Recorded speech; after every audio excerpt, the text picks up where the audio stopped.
Film ఇండస్ట్రీకి Malayalam actors అవసరమా? ఈ మలయాళం యాక్టర్స్ యాక్టింగ్ బాగా చేస్తారు అనే పేరు ఒకటే ఉంది తప్ప వాళ్ళ వల్ల తెలుగు ఫిల్మ్ ఇండస్ట్రీ ఉపయోగం ఉందా?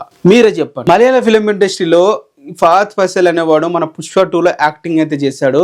రీసెంట్ గా మన ఫిల్మ్ మేకర్స్ అనిల్ రావిపూడి గారు వెళ్లి తనకు ఒక స్టోరీ చెప్పడం జరిగింది. తన మూవీ చేయడానికి దాదాపు 15 కోట్లు డిమాండ్ చేశాడంట. అదే 15 కోట్లు ఫహద్ ఫైసల్ కి మలయాళం ఇండస్ట్రీలో రావాలంటే దాదాపు 4 సినిమాలు తీయాలి. అలాంటి హీరో వచ్చేసి మన తెలుగు మూవీ అనేసరికి 15 కోట్లు డిమాండ్ చేశాడు. అండ్ అలాగే టవినో థామ్సన్ నిన్న వచ్చేసి అయితే డ్రైగన్ మూవీలో తను లేడు అని చెప్పడానికి నా దగ్గర డేట్స్ అయితే టైం అయితే లేదని చెప్పి నేను మూవీ చేయట్లేదు అని చెప్పి అన్నాడు. సో వీళ్ళందరూ కూడా మలయాళం యాక్టర్స్ మన తెలుగు మూవీస్ కి అవసరమా? వాళ్ళ వల్ల రూపాయి ఉపయోగం ఉంటుందా చెప్పండి? ఎందుకంటున్నానంటే మలయాళం ఇండస్ట్రీ నుంచి వీళ్ళతో మనం తీసుకెళ్లి అక్కడ మూవీ రిలీజ్ చేసినా కూడా పెద్దగా ఓపెనింగ్స్ అనేవి ఉండవు. ఆ వచ్చే 2-3 కోట్లే లేదు. పెద్ద బ్లాక్ బాస్టర్ టాక్ వచ్చేసినా కూడా మనకు అక్కడ నుంచి పెద్ద కలెక్షన్స్ అయితే రావు. ఎందుకంటే ఓన్ ఇండస్ట్రీ వాళ్ళ హీరో మూవీస్ నే పట్టించుకోరు వాళ్ళు. మోహన్ లాల్ తీసుకోండి, తను ఇయర్ కి 6 మూవీస్ దాకా రిలీజ్ చేస్తున్నాడు. ఆ 6 మూవీస్ లో ఎన్ని మూవీస్ హిట్ అవుతున్నాయి? హిట్ అయిన మూవీస్ కి ఎన్ని మూవీ 10 crores కాస్ అవుతున్నాయి. రీసెంట్ గా ఒక వచ్చిన మూవీకి దాదాపు 2 crores లోనే క్లోజింగ్ వచ్చిందంట మలయాళం మోహన్ లాంటి హీరో. సో మలయాళం యాక్టర్స్ మన తెలుగు ఫిల్మ్ ఇండస్ట్రీకి అవసరం లేదు అనేది నా ఉద్దేశం. వాళ్ళ వల్ల మార్కెట్ కూడా పెద్దగా మనకేం